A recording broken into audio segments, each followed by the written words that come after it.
When you're in the thick of it, and I know some people watching and listening right now they feel hopeless. It's kind of like an iceberg. The tip of the iceberg is like what we're experiencing right now, but we're afraid of what's underneath. We're afraid that, losing this job means we'll never be on our feet and all these particular things are gonna happen.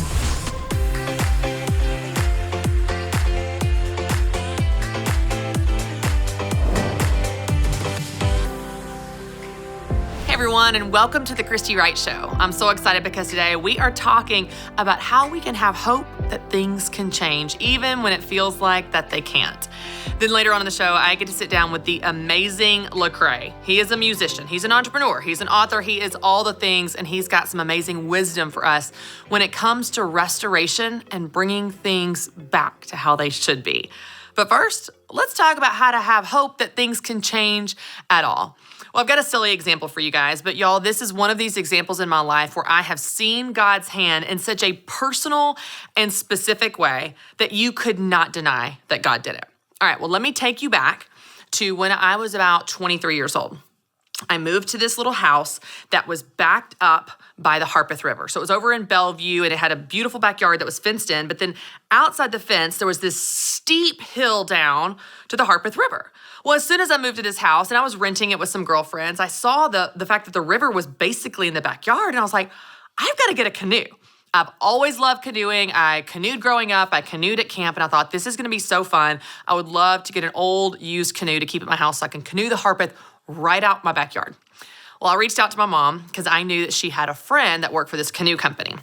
So I said, hey, Mom, would you ask your friend at this canoe company if he has like an old beat up canoe that I could buy used for, pretty cheap. I didn't have any money at the time, but I was like, I have got to get a canoe.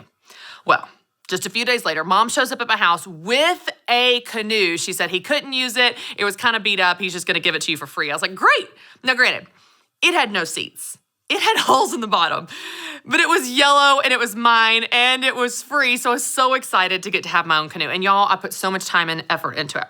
I built seats inside of it. I put this silicone on the bottom to try to patch all the holes, and I got it in decent shape where I could actually take it down the Harpeth. And that whole summer, I got to enjoy it. I went up and down the Harpeth River. I got to take my dog Jackson with me, take my friends canoeing, and it was so much fun. Well, there was one particular day at the end of the summer, and I was coming up from a canoe trip down the Harpeth, and I just was exhausted. Like, this hill was so steep, you actually needed like a rope to kind of help you climb up.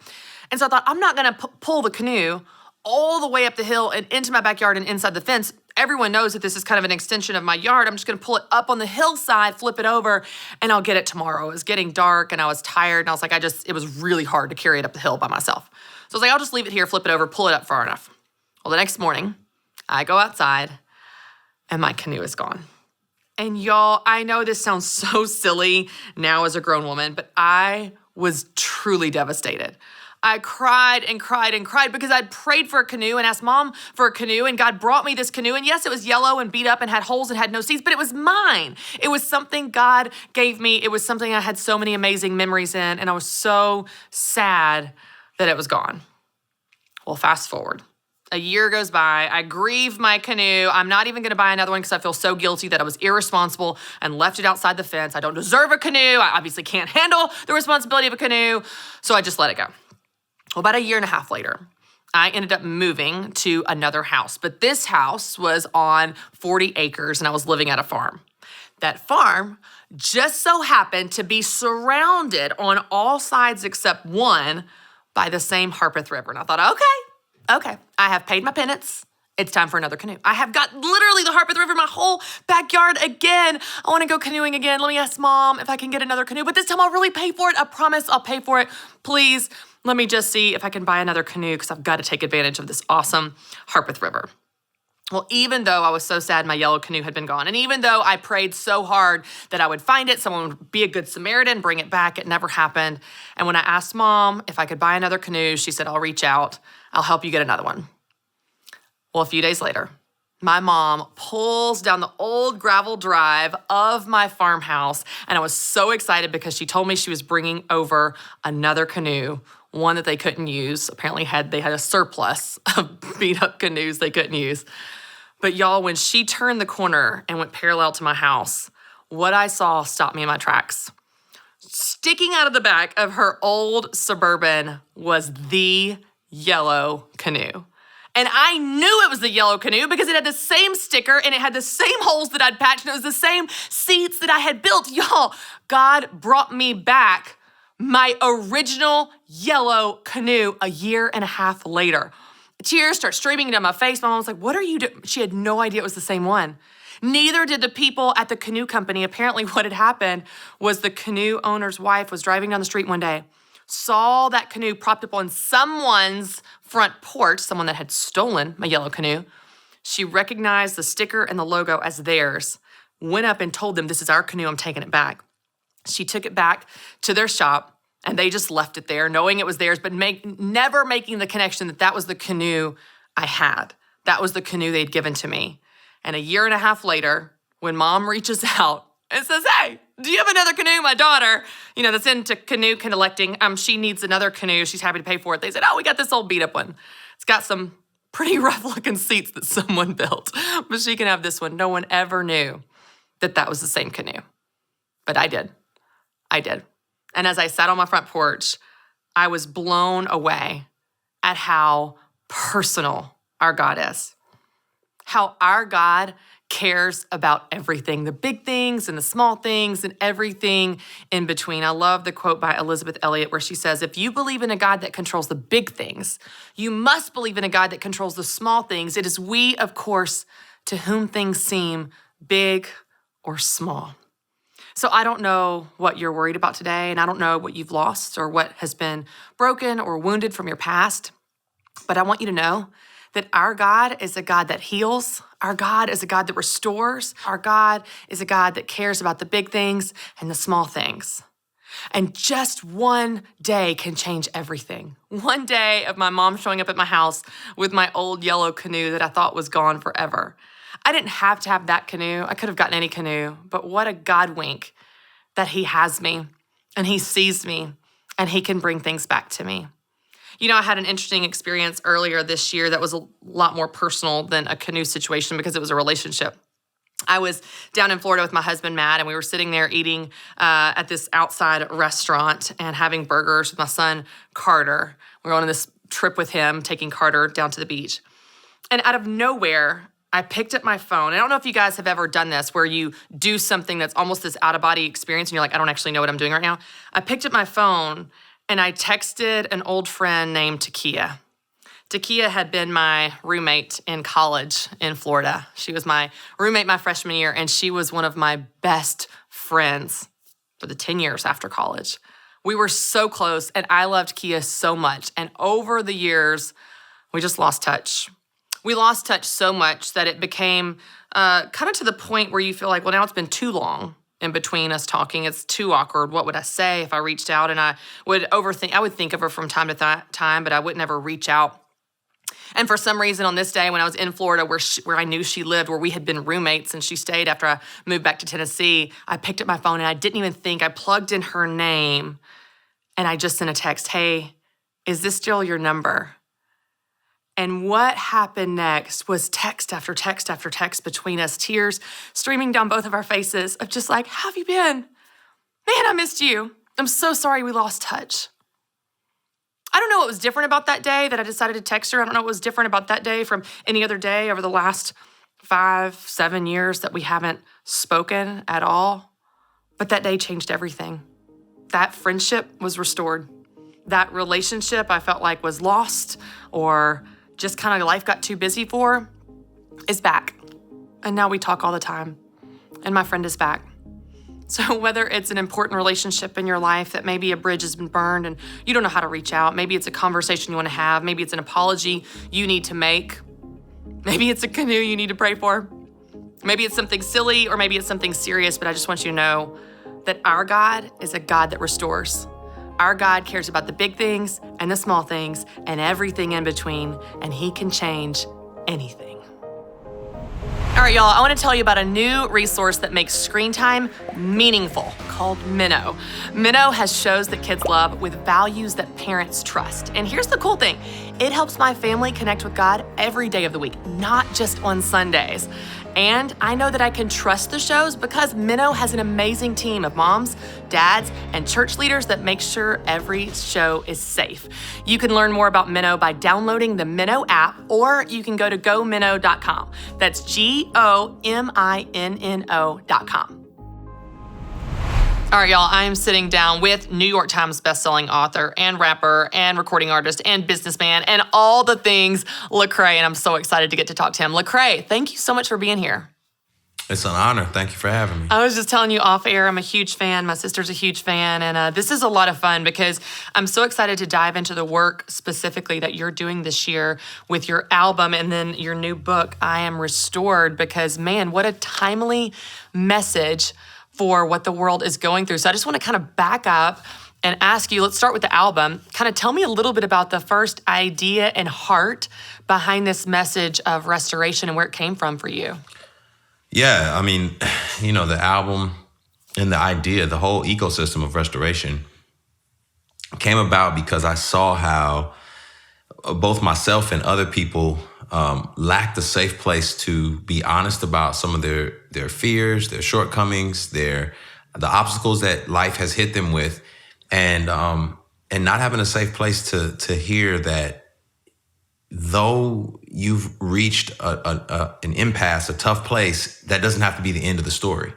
And I wanted people to know that. I experienced a ton of traumatic circumstances in my life over the course of my life, and then again over the last 4 years. And I've experienced some incredible restorative processes, and so I want other people to feel that as well. I think one of the things that I've noticed when I'm going through hard times or have, traumatic instances from my past is when I'm in it, or even a difficult season, you're just going through a tough time.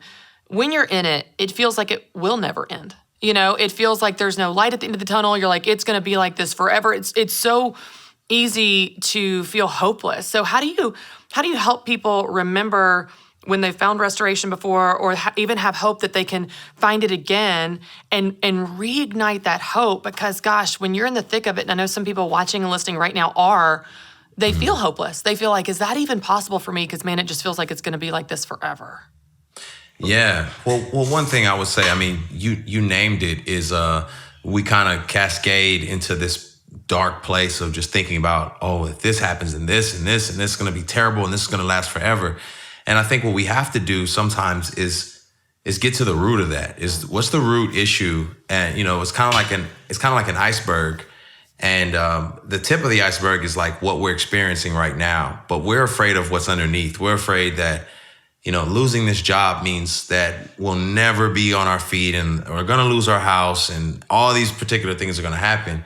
And so really what we have to get to is the root. The root of that is that I'm afraid that, I'm gonna lose everything that I have. And then back that up with some reality. Is that really what's gonna happen? Is that really the real outcome? And create a plan, to push back on those negative thoughts. It's like, well, okay, if that did happen, what would you do? Mm-hmm. What would you do? And that sometimes allows us to think about moving forward and saying, hey, listen, if the worst case scenario happens, I'm moving back home with mom. And I know that's what I'm going to do. That's probably not going to happen, but you just push forward from there and don't let the negative thoughts just keep beating you up every day. It just gives you the inspiration to keep pushing forward. Yeah, I love that. I love speaking on the power of your thoughts, because it's amazing how that can change everything. And I know for me and a lot of the women that I work with, when you can separate your situation from your identity, that's really powerful. Because, great example, losing a job this year. A lot of people have lost jobs this year, and they are feeling like, well, I lost my job, so I'm a failure. I lost my job, so I'm unemployable. And they draw statements about their identity and their sense of self from their situation or their season or the struggle that they're going through. So talk a little bit about that, and I know you talk about this in your book, but like separating yourself from that, where your identity is not from this traumatic incident or even something that happened to you, or even a failure that, a mistake you made. Talk a little bit about like the power of separating yourself from that situation. Yeah, oftentimes I'll go to prisons or detention centers, and I'll pull out a $20 bill and I'll say, how much is this worth? And they'll say $20, and I'll crumble it up and I'll say, "You're worth nothing." And then I'll throw it on the ground and I'll say, "How much is it worth?" And they'll say, $20. And then I'll step on it and stomp all over it and scream at it, "You're worth nothing and you have no value whatsoever." And then I'll say, "Now how much is it worth?" And they say, $20. And I say, "So you mean to tell me it's been stomped on, stepped on, told it's never going to amount to anything, it'll never be anything, and it never lost its worth?" And how much more valuable are we than a $20 bill that no circumstance or no situation or nothing that's happened to us can take away our purpose, our worth, and our value? These are just circumstantial things, and circumstances change, but our value doesn't in the midst of it all. Yeah. Oh, that's so good. It's such a powerful analogy and such a good reminder when it's hard to remember that, I think, a lot of times. I did some research, and I found an article that you did with Black Enterprise Magazine back in February when your album was coming out and the pandemic was hitting and a lot of things were happening, which is just, gosh, so timely for this message that you share. But you have a quote in this article, and I want to ask you about it. You say, "I want to restore the view the Black community has of itself." Talk about that. And that was even, before a lot of the things this year happened. So kind of talk about that. Yeah, I think, historically, you can believe that, you can believe the historical narrative that's been told to you. You can believe that your history started with slavery and that all the things that you've seen over the course of time are how you're to be identified. And specifically in the Black community, we can tend to say, well, this is just our lot in life and we're frustrated with it, but what can we do? And I firmly believe that when you can see yourself outside of how maybe society sees you or maybe how you've been viewed historically, then you can dream, you can see something other than what you've been told again and again and again. And so oftentimes, which I've seen happen, in the Bay Area, I work with a group called Street Code, and all of Silicon Valley's up there, and you don't need a degree to work for some of these companies. You just need to know how to code. But where are you going to learn how to code? So what Street Code did is started taking people off the streets, taking people within the Black community, the Hispanic community, and teaching them how to code. And now they're getting jobs at all of these Silicon Valley companies. And it's changed their outlook on themselves because they've been told that all they'll ever be is a menial task worker, a menial worker, or something along those lines. And so if I can help people see themselves outside of what the cultural narrative, then the sky's the limit. Yeah, that's so good. I love how you frame it too, because you frame that whole explanation in such a positive light. It's not like we're going to ignore this or pretend it didn't happen. We're not saying like, oh, well, that's not real. You're not completely diminishing it. You're just saying, I'm going to choose to dream instead. I love that. I love that framework. I'm curious, do you get pushback on that? Like when you teach on this, when you speak out in that, kind of in that direction, do you get pushback? Well, yeah, of course, you get pushback on both sides. Of course, you'll get pushback on one side who, may be very cynical and very judgmental and only want to point out, look at all the negative things, look at the crime rate, look at this, look at all these particular things. It'll never change and you're just wasting your time. Or you get pushback from inside where you'll say, look what my dad came from or my mom came from. How could I ever be more than what I've seen? And I think oftentimes what I tell people is that I'm the only evidence I need to believe this works because I come from the same environment, the same background that you come from. I tell people about my 3 times great grandmother, Emmeline, who was brought here from Africa. She worked as a slave. My great grandmother who worked as a sharecropper. My grandmother who left at 13 years old to find work because she couldn't afford to get an education. And to my mother, who grew up in the civil rights era and had to, go to segregated schools. And so I've seen the detriment happen to them. And yet here I am rising above the ashes and still, making a difference and transitioning. So I know it's possible. Yeah, that's so good. It's amazing how if you can spark, kind of like you're talking about, if you can spark that hope and that dreaming in other people, it's amazing how they take different steps and different actions from that belief in themselves, like, oh, well, if he can do it, maybe I can do it. Oh, well, just because this is my past doesn't mean it has to be my future, my present, my identity. So I love that. You say in your book, you're never too messed up for a restoration. And I think a lot of people think that they are, even if, they want to hope like you do and they see, what you're doing and other people that are doing, but they feel like, Yeah, but that's not me. Like you don't know. You don't know Lecrae. You don't know how bad I've had it. You don't know how, and I'm not just talking about the Black community. I'm talking about anybody that's been through trauma that has done a number on them where they believe they're too far gone. So speak a little bit to that when you say, you're never too messed up for a restoration. And I know one other thing, I'll jump in on this question. I know your faith really influences how you lead people and love people and encourage them to dream. So speak a little bit to what that means to you, that you're never too messed up. Yeah, well, that's exactly where I was going to go with that, is that, I'm a firm believer that, we're fearfully and wonderfully made. And that's the desire that God has for us, is to live out that purpose. And so he loves to restore broken things and broken people and circumstances. Even when we don't believe that our circumstance can change, he's finding a way to change us in the midst of the circumstance. And so we come out on the other side better than we were. Now, you may still walk with a limp, but that limp is a reminder of what you've gone through. And so now you can look at it in a sense with fondness and say, man, I survived this, and look where I'm at today. Look what I'm able to do, because that's just something that God has done in my own life. I've seen him do it time and time and time again. He loves to restore. He loves to use crooked sticks to draw straight lines. And I love using characters from the Bible as well, because they're all so messed up. But for whatever reason, God still sees them as very usable. And so we're no different. I love that. Just the devotional I was reading this morning, today's entry was that verse. So I just love that you shared that. Wow. That's just perfect. It's amazing how these are things that I feel like we know, but we so quickly forget. We feel like we feel really strong one day, and then the next day we feel disqualified, counted out, whatever the thing is. And one of the things I'm curious about with you, Lecrae, because you have had your hands in a lot of different things. You have businesses, nonprofits. You're constantly kind of starting things up, and you've got your hands in a lot of different things.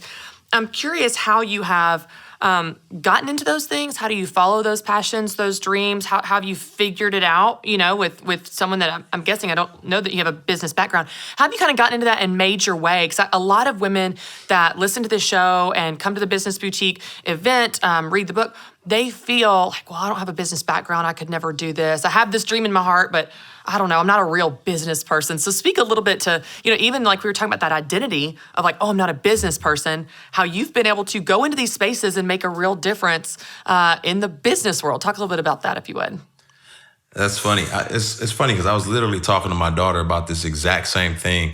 And, she would say something along those lines like, how do I start a business? And she did this incredible camp called Breaking Into Business, and it opened up her mind to so many different things. And she realized, oh, I've been doing it all along. I didn't even realize it. I've been walking dogs and babysitting and doing all these things. And I was like, that's the nucleus of it. It's just putting some structure around those particular things. And I honestly think that, if you're passionate about something, my mother used to always tell me that do what you love long enough, and eventually someone will pay you to do it. And I'm really a firm believer that if you're passionate about something, and if you see what you're doing as a part of the people business, right? Whatever industry you're in the people business. If you can take care of people, and if you can consider people, you'll be great at whatever it is you're trying to pursue, because ultimately you're here to serve people. And so if you're making a product, if it's beneficial to people, if you're considering people, someone's going to want it. Now, if you're just trying to get over and make a quick buck, that's a different story. I can't help you. Right. But if you really want to help people, and that's really how I got into it. I felt like there was a void in some particular areas, in music, or in the wealth gap in disenfranchised communities. And I said, how can I fill this void? And use the gifts that God has given me to fill this void. And that's where the business, began. And then people will come around you. You staff your weaknesses, and you find people who are better at things than you are, and they come around you, and then it begins. And that's how the process started for me. I love it. I love what your daughter said. Oh, I've been doing it all along. I try to tell women all the time that like it feels big and overwhelming just because they've never done it. I'm like, oh no, you're already doing it. We're just going to do it a little bit more with a little bit more intentionality. So that's perfect. And I love how you focused on the people too. I have people that will, come through my event or a book signing line. They'll say, I want to do what you do. I want to speak on stages. And then I'm like, what do you want to say? Because I never wanted to be a speaker. I felt God say, hey, we have this message to share, and the stage is how we're going to do it. But I said, if you're just looking for the spotlight, you're going to miss it. So I love how you said that. If you're getting into business just to make a dollar, you're going to miss it because it's all about people. And you're such an example of that, Lecrae. I know people want to know, speaking of people, they want to know how they can find your book. And I want to mention the tagline because this is so good. I am restored, how I lost my religion but found my faith. Tell people where they can get a copy of this and find out all of the things that you're working on and doing. Yeah, you can find the book. Definitely go to lecrae.com, lecrae.com/restored. But you can also find the book anywhere books are sold. So go to your local retailers, go online to anywhere you can purchase it and make sure you get it. I really want to walk people through chaos, and that's the goal of the book. Whatever kind of chaos you're facing, there's hope in the midst of the chaos, and I want people to find that hope. Oh my gosh, that's so good. This spring, when the pandemic hit and all of the craziness was just starting, we did a series here on the show called Hope in the Chaos, literally. So you are just speaking our love language. This is just perfect and such an important message for this year when people do feel chaotic. So thank you so much. Thanks for your time. Thanks for this message. And thanks for being here today. I appreciate you. Thank you. All right, y'all, I want to tell you about my new devotional, Living True 40 Days to Get Back to You. I don't know about you, but I have many times in my life felt like I lost myself. Whether it's in motherhood or the day-to-day grind or my roles and responsibilities, it's really easy to look up one day and you go, where am I? It's so easy to feel like you lose yourself in your own life. But I think God wants to remind us that you are more than that. You are more than your roles and your responsibilities. You are more than your tasks and your to-do list. You are more. And it's that more that I want to invite you to discover on this journey to get back to you. In this 40-day devotional, I want to walk you through 4 sections. I want to help you know who God is, who you are, and where you're going. And when we reset and refocus on those things, I believe you can get back to you. And more than that, I think you can get back to who He created you to be. You can get your copy of Living True 40 Days to Get Back to You by going to ChristyWright.com. Okay, y'all, I would love to share a verse with you from 1 Peter. And I've never read this verse before. I've read the ones before it, but this is interesting because it's exactly what we're talking about today.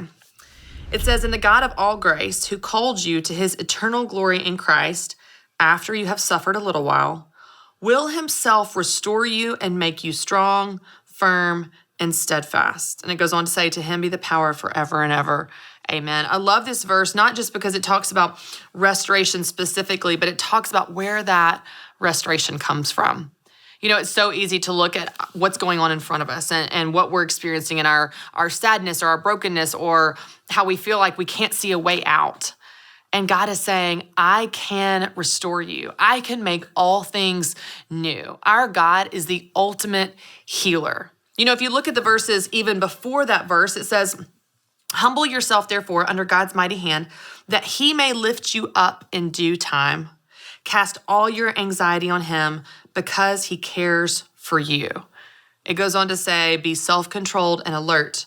Your enemy, the devil, prowls around like a roaring lion looking for someone to devour. Resist him, standing firm in the faith, because you know that your brothers throughout the world are undergoing the same kind of sufferings."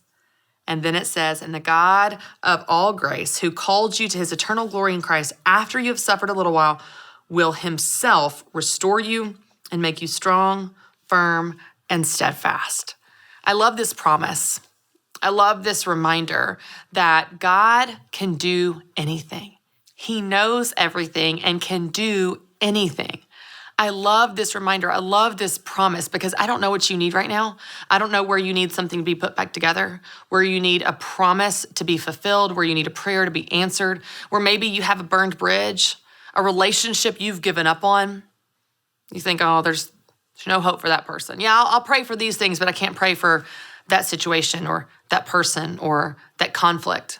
Maybe you need something to change in your job.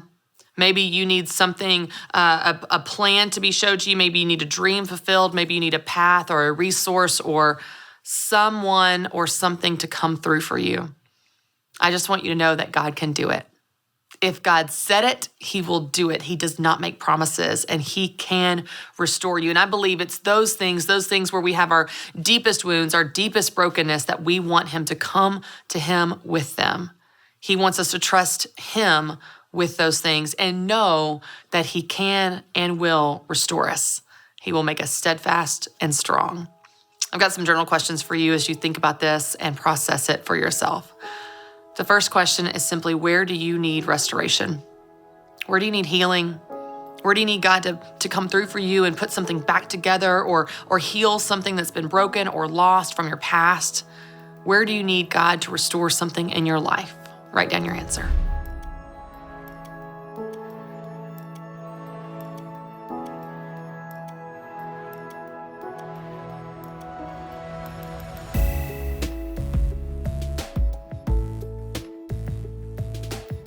All right, your second question is this. What have you given up on in your life? Is there a relationship? Is there a situation or a dream? Is there something that you have stopped hoping for? Maybe even stopped praying for because it just feels like it's too far gone? I want you to write down what those things are right now. As you bring them to the front of your mind, I want you to write them down in your journal as an opportunity to take them to God. Write down what things you might have given up on.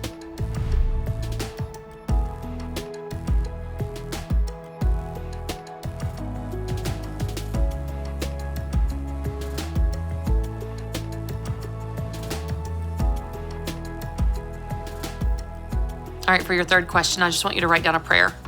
Would you write down a prayer and ask God to restore you where you need it? Where it's something where you need healing right now, or maybe something you've given up on from your past. Maybe it's an area of your life that you've just lost hope. Would you write down a prayer of restoration, asking God to show you who he is and to come through for you in a way that only he can? Write down that prayer.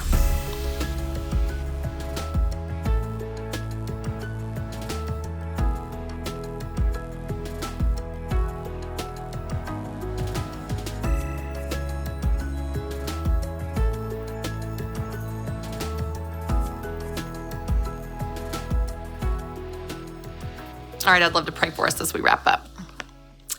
God, thank you that you are a God that comes through for us.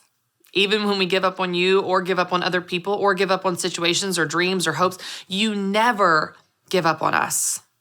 You never tire of helping us and showing yourself to us. You never get annoyed with us. Your patience is unending with us.